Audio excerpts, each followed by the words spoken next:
ঐতিহ্যবাহী ওসমান পরিবারের সদস্য বীর মুক্তিযোদ্ধা প্রয়াত সংসদ সদস্য নাসিম ওসমানের রুহের মাগফিরাত কামনায় চাষারা ফল ব্যবসায়ী সংগঠনের উদ্যোগে মরহুমের দশম মৃত্যুবার্ষিকী উপলক্ষে মিলাদ ও দোয়া মাহফিল অনুষ্ঠিত হয়েছে।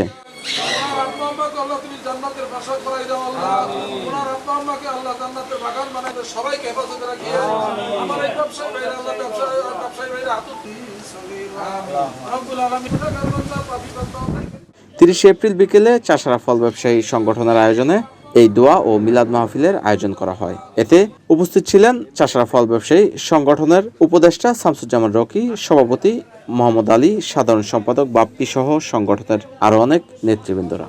NN TV, Narayanganj.